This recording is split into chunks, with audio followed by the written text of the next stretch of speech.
खबर उत्तराखंड देख रहे हैं आप। लोकमंच न्यूज में आपका स्वागत है। मैं हूं आपके साथ सुरभि राजपूत। अब सीधे रुख करते हैं खबरों की ओर। लालकुआ में कोरोना संक्रमण की बढ़ती रफ्तार पर अंकुश लगाने के लिए नगर पंचायत प्रशासन ने शहर की प्रमुख सड़कों पर बाजार को सैनिटाइज करवाया। इस दौरान मौके पर अधिशासी अधिकारी राजू नाबियाल भी मौजूद रहे। Ward number 4 Azad Nagar main चौराहा से गोला रोड होते हुए नगर पंचायत टीम ने तहसील कार्यालय तक की सभी दुकानों को शटर सैनिटाइज किए। साथ ही दूसरी तरफ कोरोना के बढ़ते मामलों को लेकर प्रशासन ने नगर में कोरोना सैंपलिंग अभियान चलाया, जिसमें 1 दर्जन से अधिक लोगों के सैंपल लिए गए।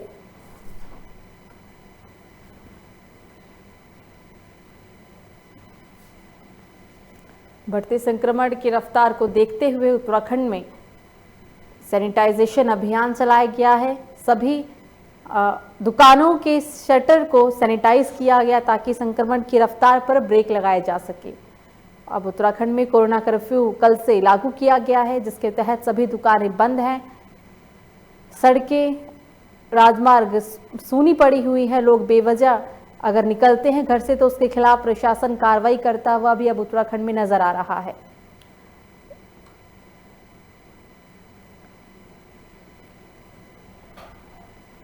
तो कोरोना महामारी की रफ्तार को रोकने के लिए सरकार ने 6 दिन का कोरोना कर्फ्यू लागू किया है, जिसके तहत कुछ आवश्यक सामग्रियों की दुकानों को 4 बजे तक खोलने की छूट दी गई है और अन्य सभी दुकानें पूरी तरीके से बंद रहेंगी। लेकिन हरिद्वार के लक्सर में कोरोना कर्फ्यू का खास असर दिखाई नहीं दिया। यहाँ के बाजारों में भीड़ नजर आ रही है, जिसे देखकर कर्फ्यू पर भी सवाल उठ रहे हैं। तस्वीरों में साफ तौर पर देखा जा सकता है कि किस तरह से लोग कोरोना नियमों की धज्जियां उड़ाते हुए नजर आ रहे हैं। लोकमंच न्यूज के संवाददाता गोविंद चौधरी ने ग्राउंड जीरो का जायजा लिया और हालात क्या है देखिए इस रिपोर्ट में।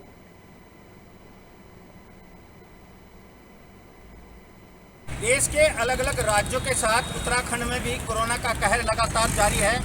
अब लगातार कोरोना के मामलों में मरीजों की संख्या में लगातार इजाफा हो रहा है, लेकिन सरकार ने कोरोना की चैन तोड़ने के लिए उत्तराखंड सरकार ने आज 12 बजे यानी बुधवार से जो पूरी तरह से जनता कर्फ्यू लगा दिया है। बहरहाल देखना होगा कि लक्सर की जो सड़कें हैं वो अभी तक 12 बजे के बाद अभी तक जो वाहनों का आवाजाही गमन है वो पूरी तरह से तस्वीरों में देख सकते हैं। किस तरह चौपहिया वाहन, दोपहिया वाहन सड़कों पर दौड़ रहे हैं और लगातार कोविड-19 का उल्लंघन यहाँ पर हो रहा है लगातार। लेकिन प्रशासन के जो दावे हैं वो पोल खोलती है तस्वीर आप लोगों के सामने इस तस्वीर में साफ दिख रही है, लेकिन प्रशासन का कोई भी अधिकारी या पुलिसकर्मी यहाँ पर मौजूद नहीं है। बहरहाल देखना होगा कि प्रशासन जो सरकार की जो गाइडलाइन है उस तरह से किस तरह से लक्सर में पालन करा पाता है। लक्सर से गोविंद चौधरी। जहां एक तरफ उत्तराखंड में लगातार कोरोना संक्रमण का प्रकोप बढ़ता ही चला जा रहा है, तो वहीं दूसरी तरफ जिलाधिकारी हरिद्वार सी रविशंकर ने देर शाम पूरे हरिद्वार जिले के शहरी एवं ग्रामीण क्षेत्रों में 3 मई सुबह 6 बजे तक के लिए धारा 144 लागू कर दिया है। जिलाधिकारी के आदेश अनुसार आवश्यक सेवाओं में छूट दी गई है और साथ ही पूरे इलाके में धारा 144 लगाया गया है। आपको बता दें कि मंगलौर, नारसन की ग्रामीण क्षेत्रों में भी खासा इसका असर दिखाई दिया। पुलिस अधीक्षक ग्रामीण हरिद्वार प्रमेंद्र सिंह चौभाल ने कहा कि आवश्यक सेवाओं के अतिरिक्त सभी दुकानें पूरी तरीके से बंद रहेगी और जो भी व्यक्ति अनावश्यक रूप से घूमता हुआ दिखाई देगा उस पर कठोर कार्रवाई की जाएगी। उत्तराखंड में कोरोना कर्फ्यू लागू किया गया है और कोरोना कर्फ्यू के तहत ही अब जरूरी सेवाओं को छोड़कर सभी दुकानें बंद हैं और जो भी लोग बेवजह घर से बाहर निकलते हुए नजर आएंगे उसके खिलाफ प्रशासन कार्रवाई करने के लिए तैयार है। इसी कड़ी में उत्तराखंड के मंगलौर में भी धारा 144 लगाई गई और इस दौरान पुलिस अधीक्षक ग्रामीण हरिद्वार प्रमेंद्र सिंह चौभाल ने कहा है कि आवश्यक सेवाओं के संदर्भ में आवश्यक सेवाओं के अतिरिक्त सभी दुकानें पूरी तरीके से बंद हैं और जो भी व्यक्ति बिना किसी वजह के से घर से निकलता हुआ नजर आता है या घूमता हुआ नजर आता है इलाके में तो उसके खिलाफ कठोर कार्रवाई की जाएगी। 144 लागू की गई है माननीय जिलाधिकारी महोदय के द्वारा। मैं जो अति आवश्यक सेवाएं हैं उनको छोड़कर समस्त दुकानें बंद रहेंगी। अगर कोई व्यक्ति अनावश्यक ऐसे घूमता हुआ पाया जाएगा या कोई दुकान अनावश्यक खोली जाएगी जो उस समय नहीं खोली जानी चाहिए तो उसके खिलाफ कार्रवाई भी करेंगे हम और जो भी कोविड के जो नियम हैं, जो कोविड की जो गाइडलाइंस हैं उसका पालन कराएंगे।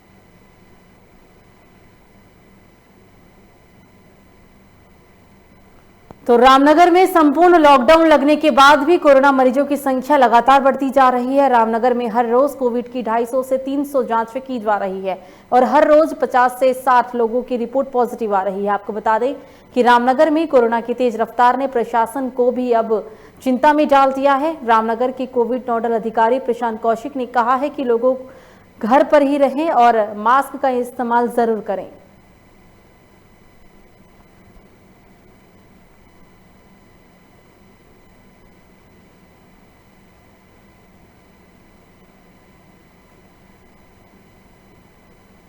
लोग 250 से 300 टेस्ट प्रतिदिन कर रहे हैं और जो हमारे पॉजिटिविटी रेट है वो 250 से 300 में 40 से लेके 50-60 तक के बीच में आ रहा है। तो ऑलमोस्ट 15% जो पॉजिटिविटी रेट है 15 से 20 के बीच में चल रहा है।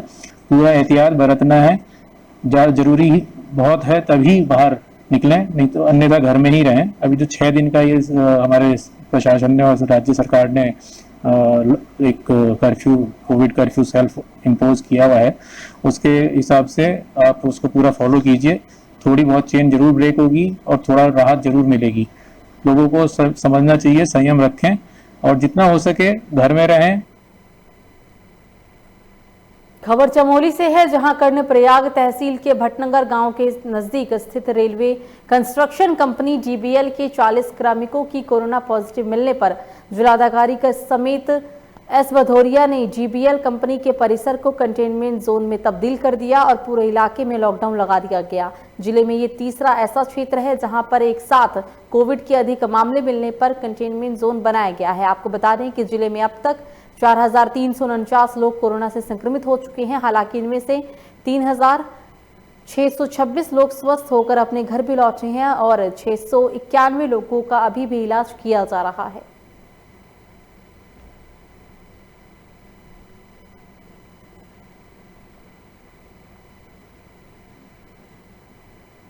ये जो कोरोना के केसेस हैं ये हर जगह पे लगातार बढ़ रहे हैं, तो इसलिए मैं निवेदन भी करूंगी कि हम लोग मास्क, सोशल डिस्टेंसिंग, इन सब चीज़ों का बिल्कुल ध्यान रखें और साथ में हमारे वैक्सीनेशन ड्राइव्स को भी बढ़ाया जा रहा है और अभी तक भी हम लोग जितने भी इंटीरियर गाँवों में भी जाकर वैक्सीनेशन कर सकते हैं वो उसका भी कार्रवाई चल रहा है और गैरसैंण और गौचर में जितने भी बाहर से आने वाले लोग हैं उन सबकी टेस्टिंग भी की जा रही है और साथ में प्रधानों को भी ये निर्देशित कर दिया गया है कि जितने भी लोग बाहर से आए उनकी सैंपलिंग अवश्य कराएं, जिससे कि हम उसको फैलने से रोक सके संक्रमण को। कोरोना के बढ़ते मामलों को देखते हुए हिमाचल और उत्तर प्रदेश बॉर्डर की कुल्हाल और दर्जारीट चेक पोस्ट पर सख्ती बढ़ती जा रही है। आपको बता दें कि हिमाचल प्रदेश सहित दूसरे प्रदेशों से उत्तराखंड आने वाले लोगों की कोरोना जांच की जा रही है। बॉर्डर पर कोरोना की नेगेटिव रिपोर्ट दिखाने के बाद ही उत्तराखंड की सीमा में लोगों को प्रवेश करने दिया जा रहा है। दूसरी तरफ दूसरे प्रदेशों के मजदूरों को भी काफी परेशानियों का सामना उठाना पड़ रहा है। मौजूद हूँ उत्तराखंड और यूपी के बॉर्डर दरारीट पर। आप देख रहे हैं कि यहाँ पर जो है उत्तराखंड की नई गाइडलाइन आई है कि भाई जो भी कोई बाहर से व्यक्ति आएगा वो कोरोना की नेगेटिव रिपोर्ट लेके आएंगे, अन्यथा उनको दरारीट से उत्तराखंड की सीमा में नहीं जाने दिया जाएगा। आप जानते ही हैं कि आजकल जो है कोरोना का ग्राफ इतना बढ़ गया है कि आए दिन हज़ारों की संख्या में लोग कोरोना पॉजिटिव आ रहे हैं। हम जानने की कोशिश करते हैं, यहाँ पर खड़े हैं चेक पोस्ट पर हमारे भाई साहब ये बताइए कि यहाँ पर किन किन लोगों को आप आने दे रहे हैं और किन लोगों को जो है कोविड के बारे में क्या क्या गाइडलाइन है सरकार की? यहाँ हम जो अदर स्टेट से आ रहे हैं, यूपी, पंजाब, हरियाणा, राजस्थान, दिल्ली, जो भी अदर स्टेट से आ रहा है उसकी कोरोना रिपोर्ट नेगेटिव और परमिशन, और जो लोकल लोग हैं जो लेकर आ रहे हैं उन्हीं को हम अंदर आने दे रहे हैं, बाकी को वापस कर दे रहे हैं। और जो लोकल है वो सेम 1-2 घंटे के लिए आ रहे हैं जा रहे हैं, उनके लिए थोड़ा सा उनकी रिपोर्ट देकर ये कोरोना वाली उसको आने जाना दे रहे हैं। तो यहाँ जांच करने की सुविधा है? हाँ, जांच करने की सुविधा है। यहाँ डॉक्टर टीम बैठी है, जो लोग नहीं करा के लाते उनको हम यहाँ टेस्ट कराते हैं और उनको फिर देखते हैं। जो पॉजिटिव निकल जाता है उन्हें वापस करते हैं? उनको वापस कर देते हैं। जो अदर स्टेट का पॉजिटिव है उसको वापस कर देते हैं। देखिए आपने सुना खबर बहादुराबाद से, जहां कोरोना महामारी के मामले बढ़ने से प्रशासन ने संपूर्ण लॉकडाउन लगाने का फैसला लिया है, जिसको लेकर प्रशासन ने गाइडलाइन जारी की, जिसमें आवश्यक चीजों को छोड़कर सभी दुकानें बंद रखने का फैसला लिया गया। नियम की पालन नहीं करने वालों पर भी सख्त कार्रवाई करने के आदेश जारी कर दिए गए। आधी अधूरी तैयारियों के साथ सरकार लॉकडाउन लगा रही है। केवल चंद दुकानों को छोड़कर सारा बाजार 4 बजे तक खुलेगा। सारी इंडस्ट्रियां खुली हैं, शराब के ठेके खुले हैं। तमाम सुबह से देखिए लगातार पूरे क्षेत्र में आवाजाही पूरी बरकरार है। हजारों लोग जब सिडकुल में जाएंगे, हजारों लोग जब उद्योगों में काम करने जाएंगे, तो किस प्रकार का लॉकडाउन सरकार कर रही है? केवल बदले की भावना से कुछ व्यापारियों का शोषण किया जा रहा है। यदि सरकार की मंशा ठीक है, सरकार वास्तव में इसका कुछ निर्णय करना चाहती है, तो पूर्ण लॉकडाउन करे, पूरी तरह क्षेत्र में कर्फ्यू लगाया जाए, तमाम तरह की दुकानें बंद की जाएं, तमाम बाजार बंद किए जाएं और व्यापारियों की, मजदूरों की, गरीबों की। खबर हरिद्वार से, जहां कोरोना महामारी के बढ़ते मामलों को देखते हुए प्रशासन ने कर्फ्यू लगाने का फैसला लिया है, जिसमें जिलाधिकारी ने अधिकारियों से नियमों को सख्ती से पालन कराने के निर्देश भी दिए। आपको बता दें, इस दौरान वरिष्ठ पुलिस अधीक्षक ने कहा है कि कोरोना नियमों का पालन कराने के लिए पुलिस हर जगह मुस्तैद से काम कर रही है। इस दौरान अगर किसी नियमों का पालन नहीं किया गया तो उसके खिलाफ सख्त कार्रवाई की जाएगी। से हमारा जो कर्फ्यू का व्यवस्था, जो डीएम साहब का आदेश है, उसके अनुसार जो भी आवश्यक वस्तु का दुकान है उसका शाम 4 बजे तक जो है हमने खुला रहने के लिए अनुमति दिया है। बाकी जो दुकान को उनसे अनुरोध करके हमने उसको बंद करा दिया गया है। इसका अतिरिक्त जो हॉस्पिटल और मेडिकल शॉप जो है लगातार 24 घंटे खोलने के लिए छूट दिया गया है, तो वो लगातार जो है 24 घंटे के लिए चलते रहे। और इस पर ज्यादा जानकारी के लिए हमारे साथ हमारे स्टेट हेड उत्तराखंड के मनीष जुड़ गए हैं लाइव। मनीष, सीधा चलते हैं मनीष के पास और जानने की कोशिश करते हैं जिस तरीके से कल महाकुंभ का समापन हुआ और महाकुंभ के समापन के बाद उत्तराखंड में कोरोना कर्फ्यू लागू कर दिया गया है, तो क्या स्थिति है और कोरोना कर्फ्यू का लोग कितने हद तक पालन कर रहे हैं? मनीष।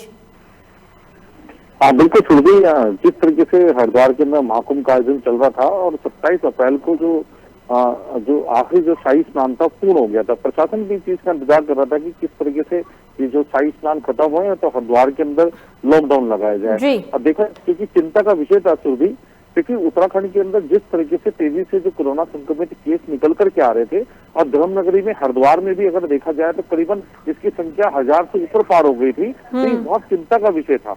और जिस तरीके से स्वास्थ्य सेवाएं है, प्रशासन जानता है कि स्वास्थ्य सेवाएं इतनी बेहतर नहीं है, उसको देखते हैं कहीं ना कहीं इंतजार किया जा रहा था। और तुरंत जैसे ही 27 तारीख का शाही स्नान कंप्लीट हुआ और शाम से ही चर्चाएं शुरू हो गई कि कल से लॉकडाउन लग जाएगा, और तुरंत वो आदेश जारी हुए और हरिद्वार के अंदर लॉकडाउन लगा दिया गया है। 3 मई तक लगाया गया है। तो 3 मई तक लगाया गया है, सोमवार तक सुबह 6 बजे तक लगाया गया है। इसके अंदर अगर हम अपने दर्शकों को भी बताएं सबको कि जो लॉकडाउन में जो आवश्यक चीजें हैं, जिस तरह की जैसे परचून की दुकानें हैं या आपकी दूध की दुकानें हैं या और किसी अन्य चीजें दुकानें हैं, ये 4 बजे तक खोलने के आदेश इसके अंदर दिए गए हैं। और इसके अलावा जो दूसरी चीजें हैं, जैसे स्वास्थ्य सेवा से संबंधित कोई चीज है, जैसे मेडिकल है, वो 24 घंटे के आदेश है। हॉस्पिटल की सबकी जो है वो 24 घंटे के आदेश है। इसके अलावा अगर हम बात करें केंद्र सरकार और जो राज्य सरकार की जितने भी शासकीय जो कार्यालय हैं, आवश्यक सेवाओं को छोड़ करके वो सब 3 तारीख तक सुबह 6 बजे तक बंद कर दी गई। कंप्लीट लॉकडाउन लगाया गया है। बिल्कुल, लेकिन मनीष, प्रशासन के इस कार्रवाई से हैरानी होती है क्योंकि जिस तरीके से महाकुंभ के दौरान संक्रमण की रफ्तार बढ़ी है, देहरादून के बाद जो हरिद्वार है वो दूसरे स्थान पर है जहां सबसे ज्यादा मामले सामने आए। लेकिन कल जब महाकुंभ का समापन हुआ उसके बाद कोरोना कर्फ्यू लगाया गया, ये किस तरह की कार्रवाई है? पिछले साल आलम ये था कि संक्रमण की रफ्तार बहुत कम थी उत्तराखंड में, लेकिन आज उत्तराखंड का ये हाल है कि देवभूमि मानव की शमशान भूमि में तब्दील होती जा रही है। तो इसके पीछे क्या मंशा रही और इसका जिम्मेदार कौन रहा? देखिए सुरभि, एक तो सबसे बड़ी चुनौती थी इनकी, जिस तरीके से महाकुंभ हरिद्वार के अंदर आयोजन चल रहा था, तो कहीं ना कहीं सरकार और कहीं ना कहीं प्रशासन दबाव में था। आपने देखा भी होगा कि जिस तरीके से पहले जो महाकुंभ का आयोजन था सांकेतिक तौर पे करने की इसमें कवायद चल रही थी, पर उसके बाद मुख्यमंत्री का चेंज हुआ और दूसरे मुख्यमंत्री आए गए यहाँ पर। उन्होंने कहा कि नहीं, सब आइए, श्रद्धालु आइए। और ये ध्यान में रखना चाहिए था कि जब उत्तराखंड के अंदर स्वास्थ्य सेवाएं बेहतर नहीं है, जो तो किस तरीके से हम जो अगर ये महामारी फैल गई तो उसको किस तरीके से हम करेंगे। इसके लिए जो कोविड सेंटर बनाए भी गए थे वो मार्क्स प्राप्त नहीं थे, क्योंकि अगर हम बात करें श्रद्धालुओं की संख्या की बात करें, क्योंकि कुंभ जो मेला है सुरभि, ये दुनिया का सबसे बड़ा मेला कहा जाता है। इसमें कम से कम करोड़, अगर कभी भी हम कोई बात करें तो कम से करोड़ों से नीचे कोई संख्या आती नहीं है इसमें, तो करोड़ों की संख्याओं का ये मेला होता है, बहुत बड़ा मेला होता है। तो कहीं ना कहीं प्रशासन को ये चाहिए था शुरू में कि इसको सूक्ष्म रूप से कराया जाए, पर जिस तरह से साधु संतों का दबाव था, धार्मिक दबाव था इसमें, तो कहीं ना कहीं सरकार को ये करवाना पड़ा। और उसके बाद जिस तरह से संक्रमित लोगों की जो संख्या बढ़ी, तो ये एक चिंता का इनके लिए विषय था। और ये इंतजार था, सिर्फ 27 तारीख का इंतजार था कि जैसे ही आखिरी जो शाही स्नान पूर्ण हो और तुरंत हरिद्वार के अंदर लॉकडाउन लगाया जाए, और तुरंत जैसे ही 27 तारीख का जो दोपहर में 3-4 बजे तक जो साधु संतों के जो स्नान पूरे हुए सुरभि, उसके बाद कहीं ना कहीं चर्चा उठ गई थी, चर्चा पूरा बाजार गर्म था इस चर्चा को कि अब लॉकडाउन लगने वाला है। और शाम होते होते ये 8 सवा 8 बजे करीब डीएम का आदेश भी आ गया कि 3 मई तक लॉकडाउन लग जाएगा। बिल्कुल, तो ये सारी प्रक्रिया रही है। कई प्रशासन चूक गया है, लेट हो गया है इन सब चीजों में। बिल्कुल, मतलब महाकुंभ गया तो लॉकडाउन आया। कहीं ना कहीं लोगों को ऐसा लगता भी था कि महाकुंभ खत्म होगा तो जाहिर सी बात है प्रशासन लॉकडाउन लगाएगा भी, और हुआ भी ऐसा ही। हमसे मनीष बात करने के लिए आपका शुक्रिया। खबरों में आगे बढ़ते हैं और अब बात करते हैं एक बड़ी खबर की। बड़ी खबर आपको बता दें, उत्तराखंड के हरिद्वार से सामने आ रही है, जहां हरिद्वार में निजी औद्योगिक क्षेत्र में ऑक्सीजन के इस्तेमाल पर पाबंदी। जिलाधिकारी सी रविशंकर ने लगाई पाबंदी। ऑक्सीजन की किल्लत को देखते हुए लगाई गई पाबंदी। बड़ी खबर आपकी टीवी स्क्रीन पर उत्तराखंड के हरिद्वार से, जहां अब निजी क्षेत्रों में ऑक्सीजन की सप्लाई को लेकर पाबंदी लगा दी गई है। बढ़ते संक्रमण को देखते हुए ये फैसला लिया गया है। लगातार ऑक्सीजन की किल्लत पूरे देश में हो रही है और अस्पतालों से ऐसी खबरें भी सामने आ रही देश के तमाम अस्पतालों से कि ऑक्सीजन की किल्लत है, ऑक्सीजन की कमी की वजह से ही लोग जान गंवा रही हैं। और इसी को देखते हुए उत्तराखंड में ये बड़ा फैसला लिया गया है। हरिद्वार में निजी औद्योगिक क्षेत्र में ऑक्सीजन के इस्तेमाल पर पाबंदी लगा दी गई है। जिलाधिकारी सी रविशंकर ने ये पाबंदी लगाई है। ऑक्सीजन की किल्लत को देखते हुए पाबंदी लगाई गई। खबर हरिद्वार से, जहां सिडकुल में दवा कंपनी एकॉम्स में आज कंपनी एक फैक्ट्री को कोविड सेंटर में तब्दील कर दिया गया, जिसे लेकर कंपनी ने अपनी एक यूनिट में 250 बेड का कोविड केयर सेंटर शुरू कर दिया है, जिसमें 120 बेड की शुरुआत की गई है। इस सेंटर में आइसोलेट किए गए मरीजों के लिए सभी प्रकार की व्यवस्थाएं रहेगी। फिलहाल कंपनी ने सेंटर में 10 ऑक्सीजन कंसंट्रेटर के अलावा ऑक्सीजन सिलेंडर की भी व्यवस्था की है। तो 20 बेड तो हम लगा चुके हैं और 130 बेड हमारे पास रेडी हैं। हमारा सोचना है कि शायद उनकी ज़रूरत ना पड़े, अदरवाइज़ 250 बेड ये तुरंत चालू हो सकते हैं। उसमें खाने पीने का इंतजाम है, सुबह से लेकर शाम तक का सभी अरेंजमेंट जो भी एक कोविड पेशेंट को चाहिए होते हैं, जो नॉर्मल एसिम्प्टिक जो जिनको कम सिम्टम्स होते हैं वो वाले पेशेंट्स के लिए सारा अरेंजमेंट इसमें किया गया है। इसका बेसिक पर्पज़ है कि हरिद्वार क्षेत्र में ख़ासतौर पर इंडस्ट्रियल एरिया में बहुत से लोग अकेले रहते हैं और अगर उनको कोई संक्रमण हो जाता है तो उनके लिए बहुत डिफ़िकल्ट होता है घर पे अकेले रह के आइसोलेशन में जाना, और हॉस्पिटल्स में बेड की बिल्कुल कोई व्यवस्था नहीं है।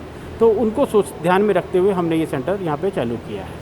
एक्टम्स इंडस्ट्रीज़ के माध्यम से एक बहुत अच्छा पहल अभी किया है। यहाँ पे इंडस्ट्रियल वर्कर्स का एक्सक्लूसिव एक कोविड केयर सेंटर आज उद्घाटन किया गया है। इसमें अभी वर्तमान में 120 पीपल यहाँ पे अकोमोडेट किया जा सकता है। ये जो है पर्याप्त कैपेसिटी है, आवश्यकता पड़ने पर इसको 240 लोगों का रहने का भी जो है कैपेसिटी क्रिएट किया जा सकता है। तो खबर चमोली से है, जहां प्रशासन की उपेक्षा से परेशान ग्राम प्रधानों ने कोरोना काल में प्रशासन की मदद करने से इनकार कर दिया है। आपको बता दें कि ग्राम प्रधानों का कहना है कि पिछली बार लॉकडाउन के समय उन्होंने प्रशासन का हर संभव सहयोग किया था। प्रशासनिक अधिकारी घर में बैठे रहते हैं और उन्हें आदेश दिया करते हैं कि कोरोना की भयावह स्थिति में काम करने के बाद भी प्रशासन की तरफ से ग्राम प्रधानों को प्रोत्साहित नहीं किया गया। इस वजह से ही इस बार ग्राम प्रधानों ने लॉकडाउन में प्रशासन की मदद ना करने की बात कही।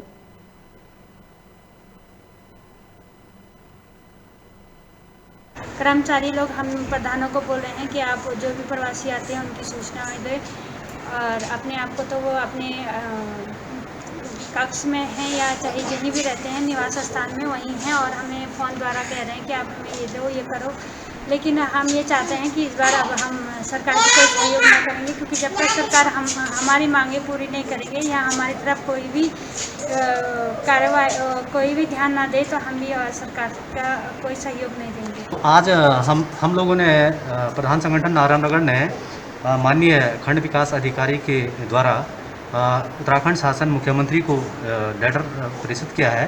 तो उसमें हमारे मुख्य बिंदु ये रहे हैं कि जिस प्रकार से हमने पिछले वर्ष कोरोना की जो पहली लहर आई थी उसमें अपने गाँव में प्रवासियों की अवभगत की थी, क्वारंटीन सेंटरों में लगातार रहे, मतलब अपनी जान के साथ खिलवाड़ किया था और सभी काम किए जो शासन और प्रशासन के द्वारा हमें दिशा निर्देश मिले थे, लेकिन हमें कोई कोरोना वॉरियर्स माना गया और भी कई मैटर हैं। तो यही हमारी मुख्य नाराज़गी रही और हम इस बार जो दूसरी लहर कोरोना की पिछली लहर से भी ज़्यादा घातक है, इसमें हम शासन का किसी भी रूप में सहयोग नहीं करना चाहते।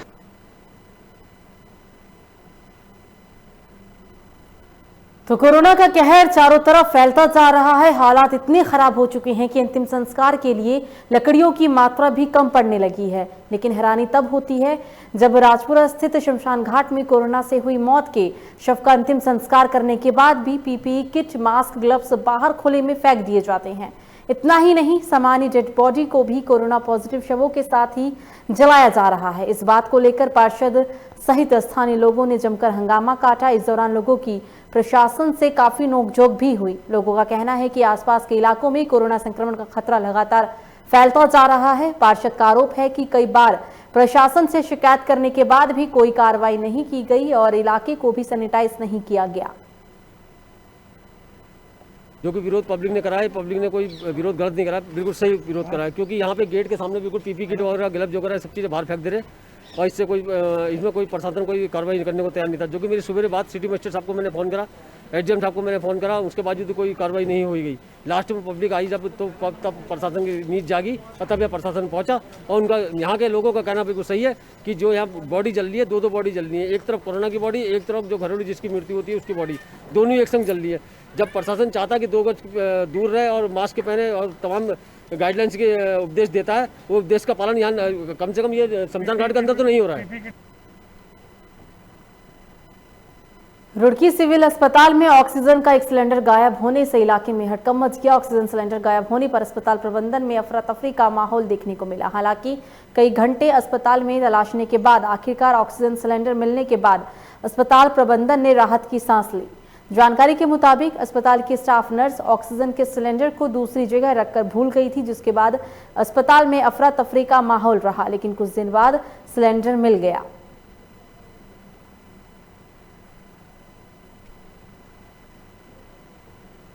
सिलेंडर चोरी नहीं हुआ है, एक ऑक्सीजन कंसंट्रेटर नहीं मिल रहा है जो स्टाफ ने बताया है, वो ढूंढ रहे हैं। शायद जो कल हमने पेशेंट शिफ्ट कराए हैं उनमें तो अगर लग के गया है तो शाम तक मिल जाएगा। सिलेंडर हम लोगों ने बिल्कुल सुरक्षित रखे हैं, क्योंकि इस टाइम आपको पता ही जिस तरीके से लोगों ने सिलेंडरों की चोरी कर रहे हैं और ब्लैक मार्केटिंग हो रही है, तो हमने सारे सिलेंडर अपने ताले में रख रखे हैं और पुलिस को भी हम इन्फॉर्म कर रहे हैं कि थोड़ा हमें सिक्योरिटी गार्ड भी यहाँ पर प्रोवाइड कराए जाते हैं। नहीं, हमने कभी किसी को प्राइवेट में सिलेंडर किसी को नहीं दिए हैं, ना कि मरीजों को घर पे हम नहीं दे सकते हैं। तो ये सरकारी सिलेंडर है और सरकारी और केवल जो मरीज यहाँ पर भर्ती होंगे उन्हीं के उपयोग में लाए जाएंगे। खबर रामनगर से, जहां साइबर ठगों ने महिला के अकाउंट से 40,000 रुपए उड़ा लिए, जिसके बाद रामनगर कोतवाल अब्दुल कलाम ने कहा कि एक साइबर ठग ने महिला से कॉल कर पीड़ित से 40,000 रुपए देने की बात कही थी, जिसके बाद पीड़ित महिला ने अपना सारा डिटेल उस साइबर ठग को बता दिया। आपको बता दें, इस दौरान महिला के अकाउंट के सारे पैसे उड़ा लिए गए। वहीं मामले की कार्रवाई करते हुए महिला ने सारी डिटेल्स पुलिस को दी है और सारी डिटेल्स को साइबर सेल को भी दी गई है। मामले की कार्रवाई फिलहाल की जा रही है। मैटर आया था हमारे पास में कि उसकी फ़ोन कॉल आई उसके पास में कोई किसी सामान के रिगार्डिंग उसको खरीदने के, उसने पे फ़ोन के द्वारा उसको 40,000 रुपये उसके साथ में धोखाधड़ी हुई है। हमारे द्वारा उसकी सारी वो डिटेल्स वगैरह लेकर अभी जो साइबर सेल के द्वारा जो कार्रवाई होती है उनको दे दी गई है, वो प्रोसेस किया जा रहा है। अगर कहीं बैंक अकाउंट्स में या गेटवे पे कहीं उसको रोका जा सकता है तो कोशिश कर रहे हैं उसको रोकने की, और आगे की कार्रवाई जो भी आएगी उसके बाद पता चलता है कि किस अकाउंट में पैसा गया है, कहाँ गया है, क्या नंबर था, उसकी डिटेल वगैरह ली जा रही है। खबर बाजपुर से, जहां कोरोना महामारी के बीच आग लगने की खबरें रोजाना सामने आ रही है। ताजा मामला आपको बता दें, बनाखेड़ा गांव का है, जहां 22 झोपड़ियों में आग लगने से 4 मवेशियों की मौत हो गई। आग इतनी खतरनाक बताई जा रही है कि इसमें करीब लोगों का सारा सामान भी जलकर राख हो गया। आग की लपटों को नहीं बुझता देख दमकल विभाग को बुलाया गया, जिसके बाद आग पर काबू पा लिया गया। आपको बता दें, इस दौरान एसडीएम ने आग से हुए नुकसान को लेकर कहा है कि पीड़ित परिवार को सरकार द्वारा हर संभव सहायता दी जाएगी।